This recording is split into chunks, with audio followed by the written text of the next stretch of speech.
I'm excited to introduce my favorite editing-obsessed content creator, Bella Roberts, whose content is genuine, instructional, and entertaining, and now hitting at over 450,000 followers on TikTok. Welcome to the show, Bella. Thank you for having me on. It's been a long time coming, I think. We tried to organize this, I think, for about the last couple months, but I think just both our schedules been clashing, but I'm super happy to be on now. Yes, super excited. Me too. I just remember the first time that I saw your videos and I was like, who is this? Who is this person? I just love your videos. They're just so genuine and just funny and you just draw me in, and all I want to do is watch more and more. I just went and did a deep dive in all your videos.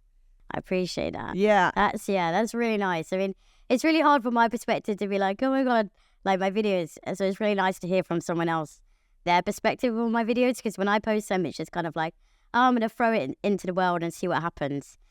But I'm really glad you enjoy them. Thank you so much. Yeah.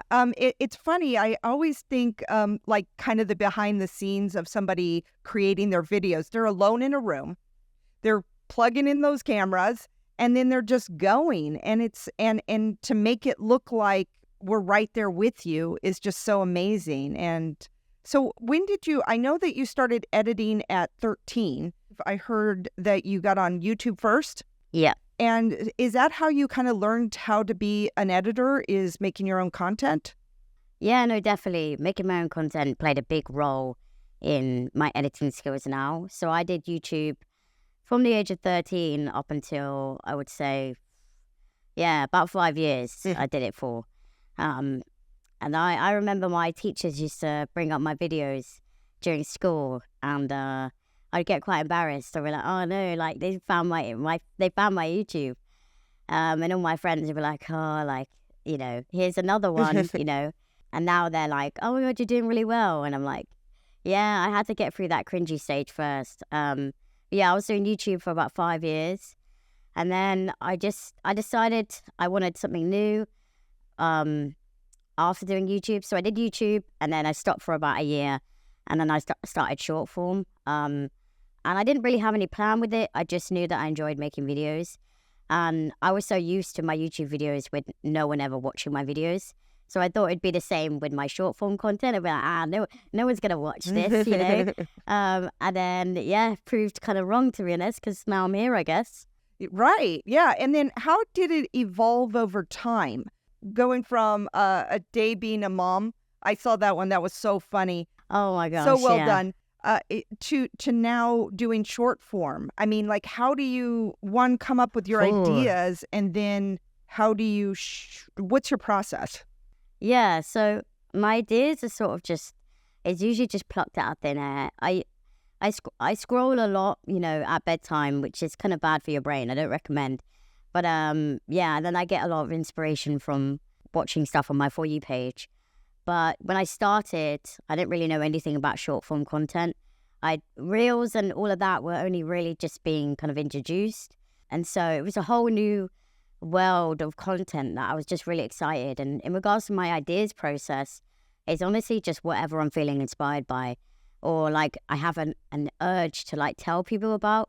So whether it be like I didn't get a job, I'll be like, hey guys, I didn't get the job, or like a tutorial idea that I was having, or for example, when I'm editing and an issue happens, I go, oh, I managed to fix the issue, but let me tell other people in case they might have that issue too.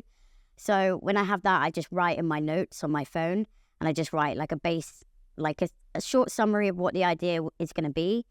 And then I usually, sometimes depending on the video, I script my videos, because the video can only be under 90 seconds, or on YouTube Shorts, even under a minute. I have to make sure I have the most concise information possible, because if I ramble, then I end up not actually saying a lot. So then I usually script my videos depending on what the video is, and then I film, and then I edit, and I usually film and edit in the same day. So yeah, a 1 minute video could probably take me about, 3-4 hours to make. So yeah, it's a lot of dedication, a lot of time, but I really enjoy it. Well, and you have such high value to your videos. I mean, they really look good, and they're really showcasing you as an editor. which is a great platform to do that. Yes, no, definitely. It is sort of like my portfolio, and that's how I like to make my content. I like to have it so that if anyone was looking for an editor or a trainee or whatever project it is, they can come onto my page and see, my experience in a way of through my videos.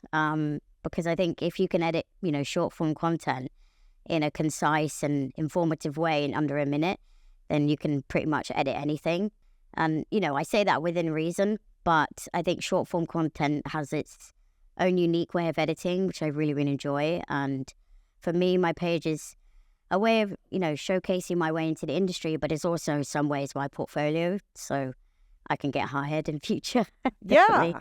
No, I think that's a great way to do it. And then you have this catchphrase, let's get cracking. I love it. Let's get cracking, How, yeah. how did you come up with that? Honestly, I've had that question in the past, and I always say, I'm not sure. I remember my first ever video, my short form video, because it was never in my long form videos. I never had that phrase then. It was always, I can't remember what my YouTube phrase was, but it was like, welcome to BellaTube or something. It was something really cringe. But I always knew that I wanted something that like my audience could come back to each time and have that relation to me. And so in my first video, I just said, let's get cracking. Because I was like, that's just something I say like in my normal life. And then I was like, oh, let me just say it in the video. And then it just felt, I don't know what it is, but it felt right. And then I was like, oh, okay, I'll say it for the rest of the videos.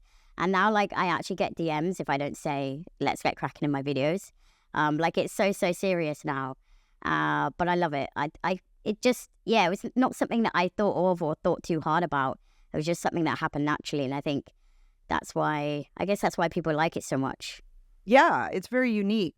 And and then I was starting to think like, okay, well, how did you come up with it? Is it because, you're cracking your back because, as an editor? Yeah. I do relate it to like the cracking of the back thing and like cracking of the knuckles and stuff. Because I always crack my back and my neck, especially with editing. Yeah. Because it is quite, a lot of editors that I know you can develop like RSI and stuff, repetitive strain injury, if you don't, crack your back, do stretches, all of that while you're editing. So I guess it has some relation to that.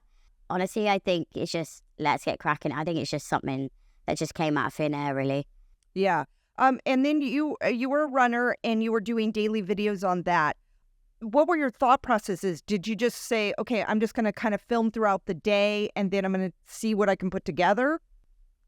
Yeah, I mean, at the beginning, it was very secretive because you're not technically allowed to do what I did, like kind of at all. It's a big NDA no.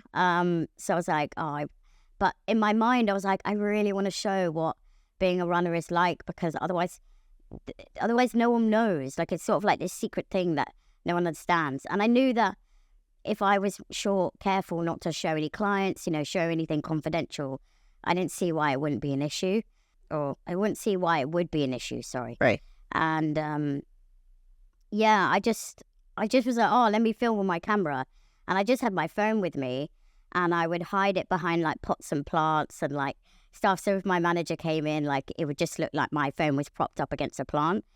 And then he pulled me aside and was like, I really like your videos. I've seen them. I was like, oh, so then. And then by the end of it, I wasn't so secretive, and all the other runners wanted to get involved. It was a really fun time.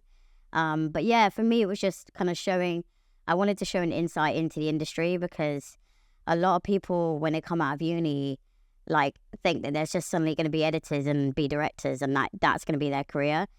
But no, like you're going to be like me. You're going to be washing pots and pans and you're going to be delivering cups of coffee and tea, and that's okay. I wanted to show that like that's like kind of normal life. And I posted that one video and it blew up and I was like, oh, well, I guess people like it, so I got to film more. And at that time, like obviously I was making like minimum wage, less than minimum wage, and like those videos were giving me income, so it was a bit like a financial game for me, but also a way like to show an insight into the industry, which I think have never been done before. So I know I'm a bit of a risk taker on that. And by the end of my job, like everyone knew about my videos. So like it wasn't really such a big issue by the end. I probably wouldn't do it now though, as I move more into my career, because like NDA is such a big thing in the industry. But I knew as long as I was careful, I blurred out logos and everything. I think it'll be fine. And by the end, everyone knew anyway. So if they had an issue, they would have said something earlier. Right. Yeah. No, I thought those videos were really great. And I watched every one of them because I was like, okay, well, what's day 2 look like? And what's day 3? and the way that you put it together is just so entertaining. You really are a great editor. I mean, when I watched this I appreciate that. And I was thinking like, well, one day I'm going to see you and you're going to be like winning that Oscar for the things that you're doing, you know? I hope so. I mean, you know, I don't think like you should, I guess, live your life hoping to win an award. I hope I'm successful, whatever success means. I mean, winning a BAFTA and an Oscar would be nice. It'd be a nice little, you know, touch on the end. But for me, I just want to be an editor, and that's my goal in life. But I guess it'd be nice, like, if I got to an editor stage, having these videos to look back on and be like, that's what I was doing when I was 20. You know, I was hustling just like any other 20-year-old. I think for me, like, my social media life and my real life are quite, like, they're kind of the same. And I think a lot of content creators, they like to make that quite separate, and like to, you know, say that they have certain things when they don't actually, or they're doing certain things when they're not really. Like, I saw a post online of this, you know, you can hire a private jet just to take pictures in, but you don't actually have to fly the private. It's so weird. And I was like, that could never be me, because even if I tried to not be genuine, I would still accidentally be genuine. So yeah, I wanted to show like my realistic side of things, and that like it's okay to have, you know, minimum wage jobs where you're making cups of coffee and tea, because it all takes you somewhere. And I wanted to show that realistic side of life, really. Yeah, and I think that's what makes you so popular, is because you're so genuine and humbled too. I mean, you're very humbled in all your videos. I mean, it's really hard to be. It's really hard on my end to be like, oh my gosh, yeah, like I'm so great, you know. Because like for me, I guess maybe it's my British nature, but we don't like to be like bragging about ourselves and be like, oh, look at me, I'm amazing. Like in my head, I just am living my life day to day, and like I try and be honest with my audience. Like if I didn't get that job or something's not going well, like because I remember when I posted my latest video where I didn't get the job that I kind of really, really wanted. It was so gut punching, but I knew that posting it would help other people who were in a similar position. And I think it did. Like when I posted that video, loads of people were messaging me, be like, you know, I'm in this same position. I feel this way. I feel stuck. And it just creates a whole community of people who are all just trying to reach their goals, reach their dreams. And yeah, it makes you feel less alone, which I hope with my content, it shows that. Yeah, no, it did. And I believe it got over 21,000 likes on that one. Yeah. Yeah, it was a lot. Yeah, it was a lot. Yeah, well, it was a lot. I think it's that just people can relate to you, and that's what people love. Do you ever get stopped on the street? Hey! Yeah, I do. I actually was in a restaurant yesterday, and just out of the blue, and the restaurant was super popular, so I was standing in the queue waiting to be seated, and some woman comes up to me out of nowhere and was like, oh, I really like your videos, da-da-da-da. And then I was like, oh, is the food good? And she was like, yeah, the food's really good. And I felt really bad because I just started this new medication that like makes me like totally zone out and like makes me feel a bit like what's the word, like dazed. Actually no, spaced out is the word. And like it just kicked in, and I was like this, like leaning against the wall, and she like comes up to me and is like, oh, hi, how are you? And like it was really hard in that moment to be like really excited as well, because I like physically couldn't. But yeah, it happens more often than not, and it's really weird because in my head I'm just a person in my room making videos. I don't think that anyone's watching them, and obviously you do look at the number, and I'm not oblivious to that, but it's always just been me, myself in my room. And when other people like come up to you, hi, it's really nice to watch your videos, you realize there are like real people actually watching your videos, and It's honestly, it's the best feeling. Anytime anyone comes up to me, it absolutely makes my day. So thank you to whoever's come up to me ever in my life. Yeah, it just shows you how many lives you're touching every day that you don't even realize you're touching. Definitely. So what equipment do you use, or what did you use when you started to now? When I started, I used my phone. Actually, no, I didn't even use my phone. I used my dad's phone that he had. And I would borrow it for like hours and hours on end. And he would be like, Bella, I've got to make work calls. And I'll be like, please, I've just got to film one more shot. So, yeah, I think a lot of misconceptions that people have is like they have to have the best gear like straight away. And that's not the case. Like, when I started, I just had my dad's phone and iMovie. And that app came with the phone. So I think baby steps. So I moved from my dad's iPhone, and then I got a phone when I started secondary school to like walk home and stuff because, you have to be safe. Yeah. And then, so I started filming with my phone. That's like one of my earliest YouTube videos were done with an iPhone. And then for I can't remember now, I think it was maybe my 15th birthday, I got a Canon 80D, but my parents didn't pay for it. My brother, who was 18 at the time, or over 18, got a monthly like loan. You could take out like a monthly interest to pay for something. Because I was under 18, I couldn't do it. So he did it in his name, and then I had to pay the interest each month to pay it off. And it took me 2 years to pay it off. But I had the Canon 80D, and it was like so cool because like it was like my first ever camera. So I used that for most of my YouTube videos were shot on that camera, pretty much all of them. And then I got a secondhand lens from eBay, And then when I started short form, I had a little Sony, I don't know how you call it, like a digital thing I don't know how you call it, but it's like it's not got a detachable lens, so it's got a fixed lens on it. So I was using that because I then upgraded to that camera. And then once it was like a year into my TikTok blowing up, I then upgraded to my Sony ZV-E1. So it kind of is like a very, very long progression in terms of kit. So using my Sony ZV-E1 predominantly now with a 16-35 2.8 lens. It's very nice. It's like my favorite kit. And then I use like a newer LED panel for my lights. I use a backlight from Aperture. So, but all of this stuff was either secondhand or I got it for cheap off a friend, Yeah, I think there's a lot of pressure nowadays to have the best cameras or whatever straight away. But for me, this has been over a 10-year progression to get to where I am now. So yeah, you don't always need everything instantly. And I actually am really glad that I started with my dad's phone, because if you can make good stuff with not great equipment, you can make amazing stuff with amazing equipment. So yeah, I think it's definitely a learning process throughout it all.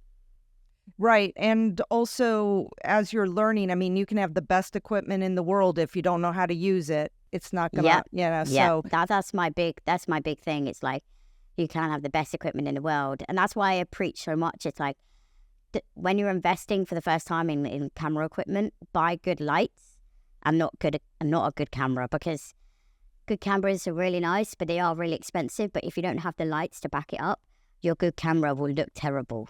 So my best advice is, if you're looking for an upgrade, try and upgrade your lights first, and that will just improve your quality a tenfold. Definitely. Yes. So when you were on the Instagram and the TikTok platforms, how long did it take you to start to then when you started to go viral? So I was originally predominantly focusing on Instagram. And then my friend, shout out to her. She was like, she's a social media, extraordinaire. And she was like, download TikTok. And I was like, no, TikTok's like for people who do dances on the internet. That's not me. She was like, no, like just download it because it's, people use it for information and stuff. I was like, okay, fine. So I downloaded TikTok, and I think I was posting for maybe I'd say 2 weeks consistently before I posted like my, excuse me, what do you do on set video? And that just, I never never in my life experienced virality. And in 2 days it hit like 500,000 views or something.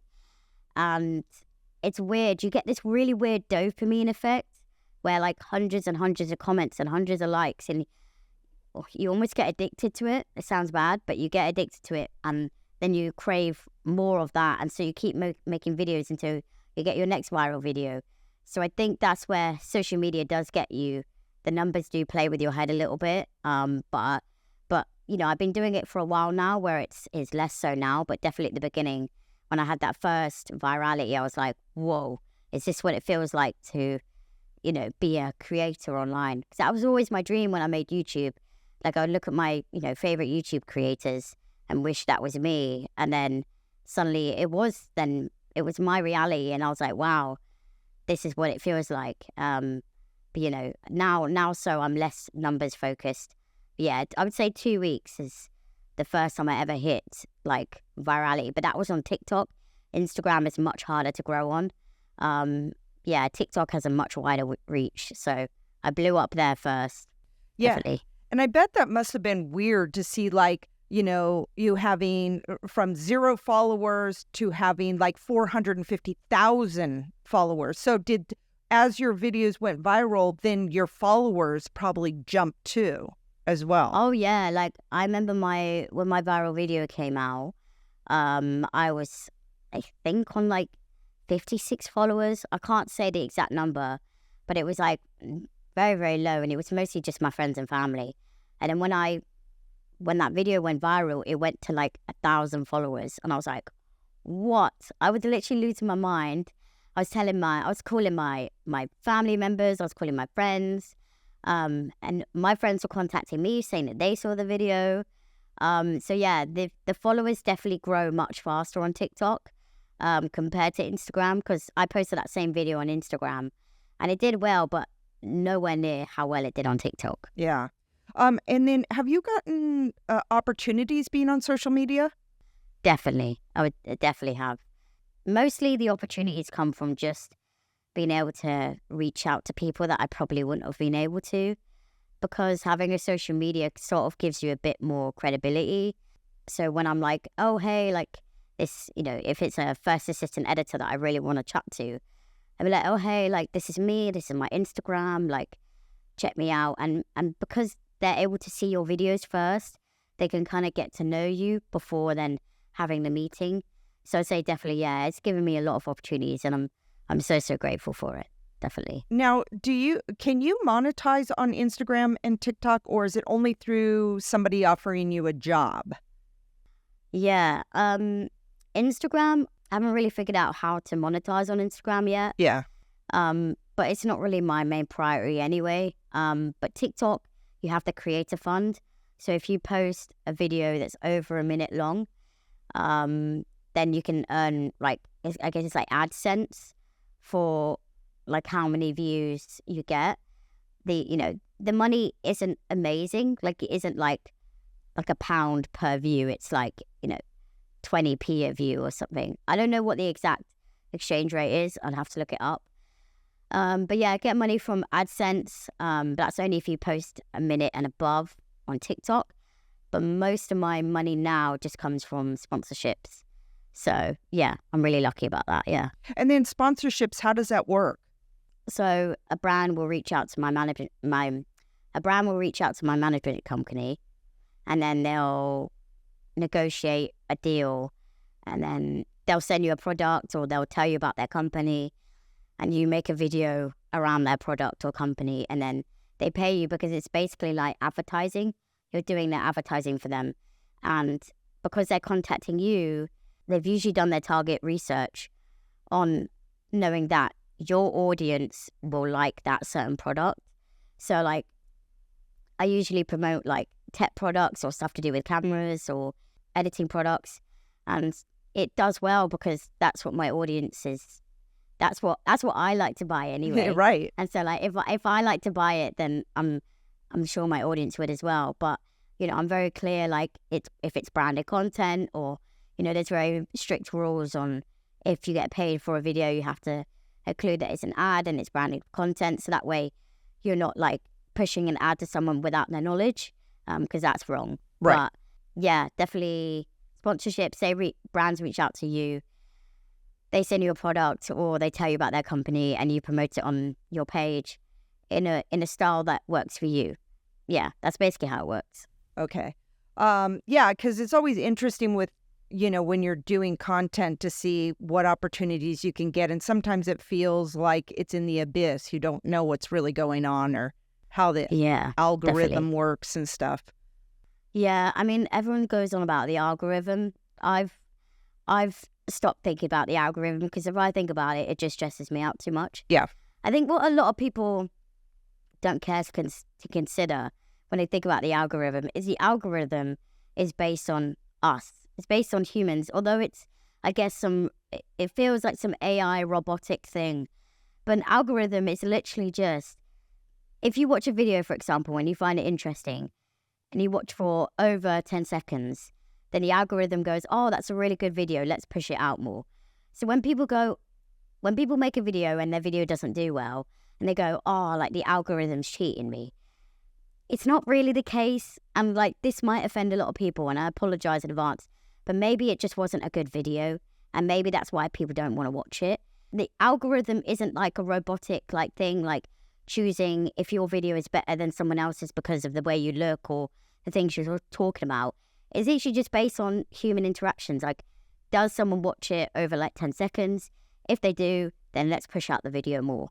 And then they keep pushing it out to like a larger and wider audience. And if it's still doing well, then they push out more.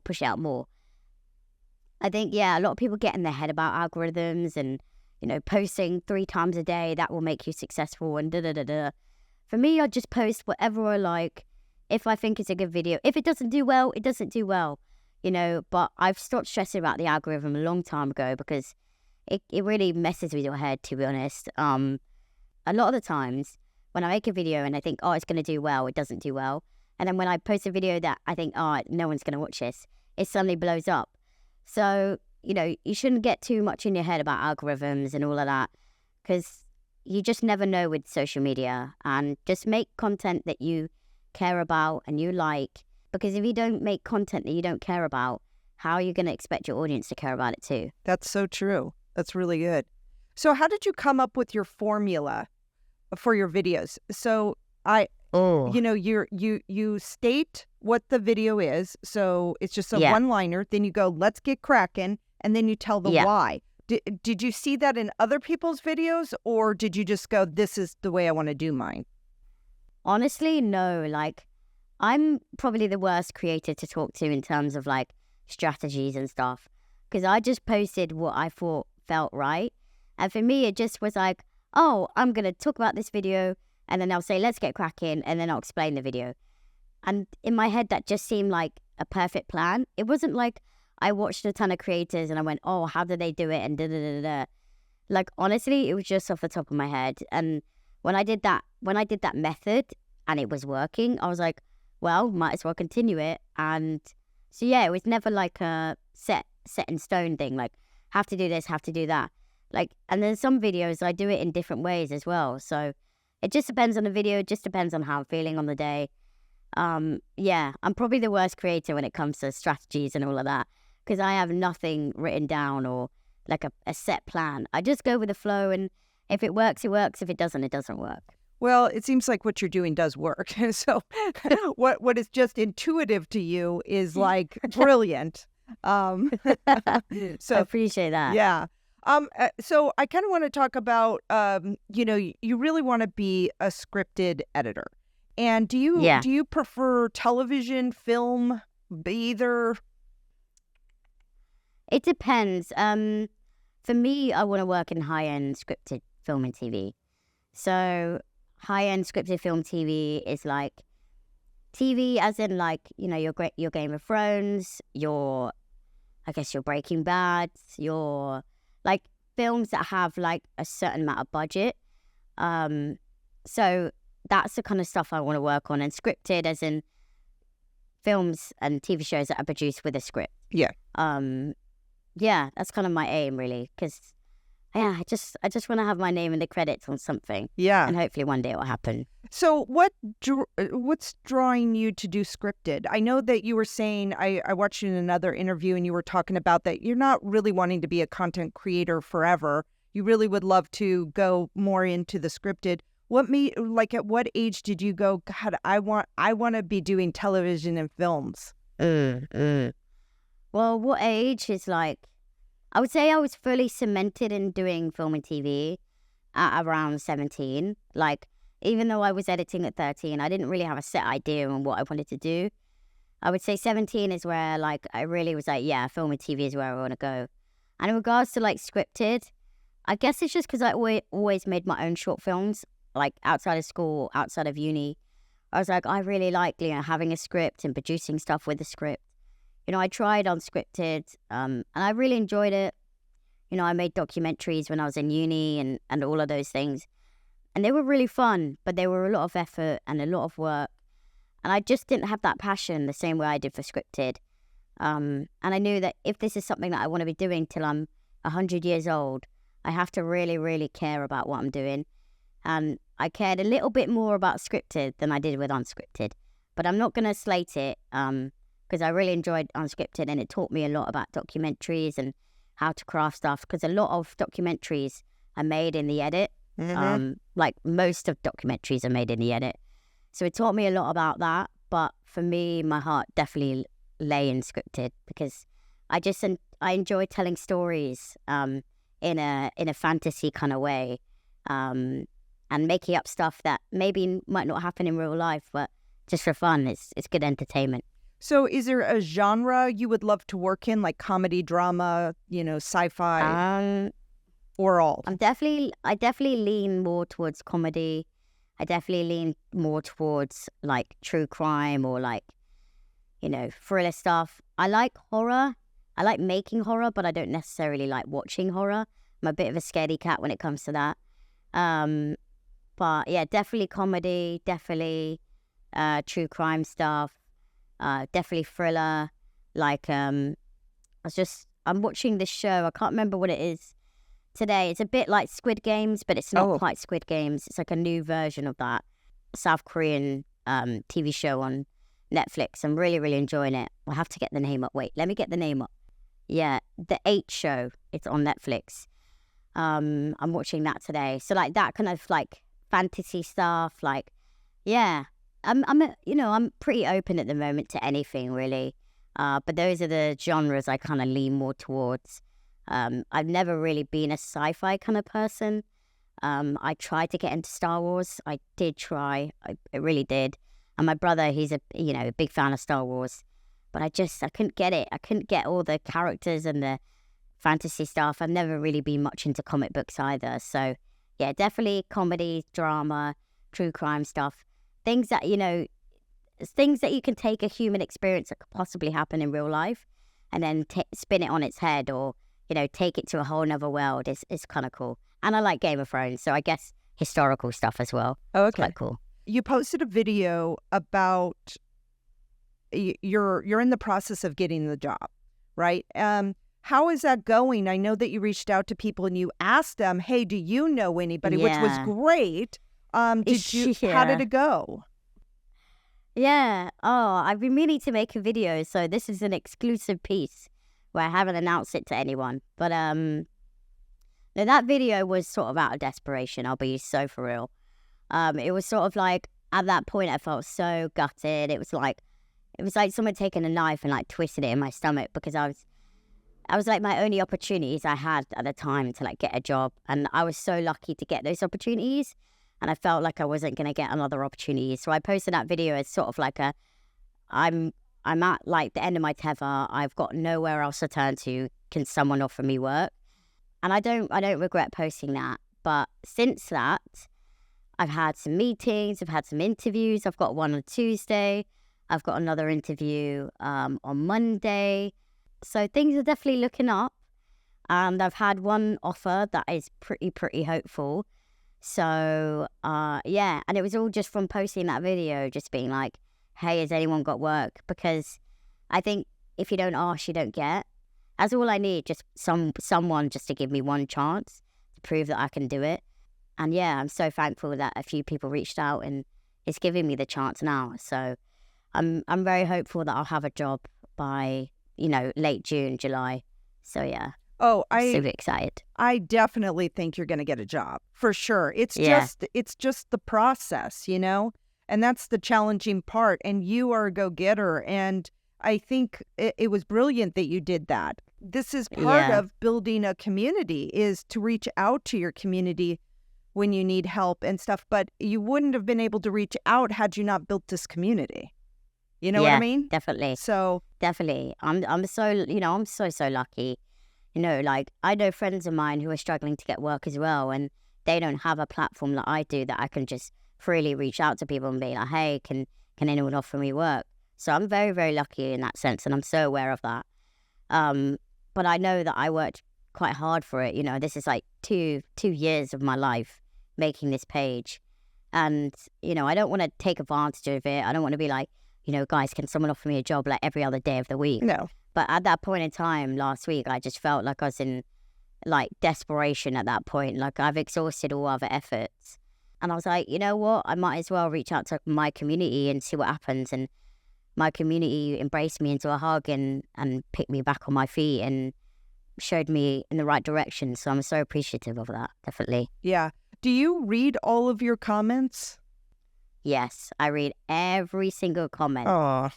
And including the negative ones. And it really stings, because I could read 100 positive comments and I read one negative comment and it just, it stings. It definitely stings. But I've learned now just to literally swipe, delete and block. Yep. Because, and then I always check, what's interesting? I always check if someone's left a negative comment and they don't follow me, I don't even need to listen to their opinion because they know nothing about me. They've never seen my content before. They obviously don't follow me, so they don't know what I'm about. If someone follows me, if they left a negative comment and it's constructive feedback, I'm like, okay, fair enough. But if it's just a dig at the way I look or the way I sound, I'm just like, I don't have time for that. Block, delete. But the sad thing about social media is like the negative comments, it can play with your head a bit. Like I'm very lucky in the fact that I've got a very strong mental health from just having, I've had worse said to me in real life, quite frankly. So a negative comment online is not really going to bug me. But yeah, it does sometimes. If it is a particularly sensitive comment about the way you look or, it's an insecurity about yourself that someone's picked up on, you go, oh, that stings a bit. But honestly, my best advice is just delete and block because those people don't care about you. They don't want to see you progress. And quite frankly, you've got a whole nother team of community that back you up and make me feel happy. So I'm really appreciative of that. But yeah, negative comments are a big thing about social media, and negative DMs is another thing. Crazy. Yeah, that's tough. I mean, I guess the thing is the more popular you get, you're definitely going to get that. Then you're there when you start getting those negative it's ones. like that's what my parents say. It's like if people hate you, you're doing something right. Obviously I don't encourage people to hate each other. It's not a nice factor, but a lot of times people hate on you. It's because they're insecure about themselves, and it's just wanting to bring out that insecurity. And I know 9 times out of 10, the people that comment that stuff are just with fake accounts, and they would never say it to your face. Right. So, whatever. I don't pay those people my time of day. It might sting for like a second or more, but then I just, swipe, delete, and block, and I never have to see them again. So, whatever. Yeah. Hate is gonna hate, isn't it? Right. I know. Some people just are mean people and stuff. So yeah, and I'm with you. I mean, it's like you get 9 compliments, 1 negative, and that's the one that you focus on. I think it's a human nature. I think it's just a human thing. A lot of people, a lot of humanity is like you want to be liked. Yeah. You want to not be. Some people do live their life wanting to, do harm to others, and like that's the way they feel. But most of the time people want to be liked. They want to have friends. They want to, and I don't know. For me, the positivity is what keeps me going. And when I haven't got that job or something hasn't worked out in the industry, like my community embraces me, and I'm so thankful for that, because there have been days where I'm just like, I really just don't know what I'm doing with my life. Like, I'm not getting any work. Like, this isn't going anywhere. And then I look at the positive comments, and it honestly just cheers me up so much. So if you guys are listening, thank you so much. Yeah. So any suggestions to anyone wanting to, get into content creating or becoming an editor? Oh, well, I guess for content creating, my best advice is just to start. So many times when I talk to people, they're like, oh, I want to make videos. And I'm like, cool, just start. And they're like, no, but I can't make a video until I've got this camera, or like I've got this idea and da-da-da-da. And they have to feel like they have it all planned out before you start.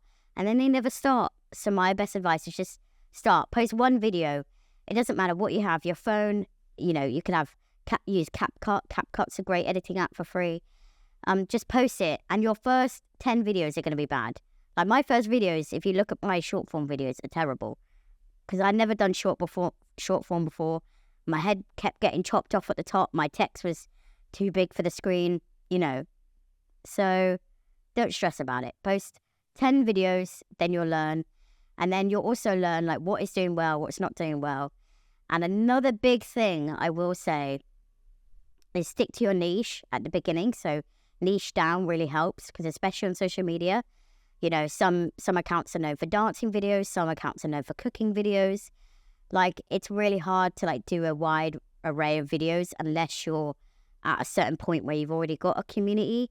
Once you've got a community, you can post whatever you want, because you'll have people watching your stuff. But at the beginning, niching down is quite important. Another thing is stop making content for yourself and start making content that people actually want to watch. Because I know a lot of people who keeps making content, and I go, that was really good, but you need to cut it down, or that was really good, but you need to change this. And they go, no, but I like it. And I'm like, yeah, but other people aren't going to like it. And that's I don't want to take away anyone's creativity, but think about it logically. Stand back at your content and have a think. Would I watch this if I was scrolling on my For You page? If I didn't know anything about this person? And that's a big advice I would give. In regards to editing, social media editing is really easy to get into. Just practice. If you get Premiere Pro, if you can't afford Premiere Pro, get DaVinci Resolve, it's free. And just practice. Offer to creators, hey, I'll edit your videos for free, just so I can build up my portfolio. And most creators would say yes, Having a strong portfolio is really important, especially on social media editing. I know a lot of creators wouldn't hire an editor if they haven't got an already kind of established social media page, because again, your social media is sort of like your portfolio. Yeah, in regards to film and TV editing, I won't be an editor till I'm at least 30. It'll be 10 years before I'm an editor. With editing for film and TV, you have to play the long game. So, start as a trainee, then move to second or third, then to first, then maybe to assembly editor, then editor. You will not be leaving uni and jumping straight into editing, the next Marvel film. It won't be happening. So a big thing that I would say, like, when a lot of, post coordinators or post producers do when they do interviews, or even first assistants, is they ask the question, oh, where do you see yourself in 3 years? And if you say as a trainee, like, oh, I hope in 3 years I'm an editor, then you most likely won't get hired, because they want to see that you're realistic. In 3 years, when you're a trainee, you might be a second or, a third assistant editor. So with film and TV editing, play the long game. But for social media editing or corporate editing, or if you're just doing freelance, just have a strong portfolio and you can get work. But yeah, I hope everything figures out for you guys if you're listening and you get there eventually. Yeah. Thank you so much, Bella, for being on the show today. No, I appreciate it. Thank you so much for having me. Thank you so much for listening. I encourage you to get out there and make a film. Reach out to your local filmmakers group to get involved and connect. Please subscribe to the show if you like it, and follow me on Instagram @TammyMagaro. Until we meet again, what's your story? Come on.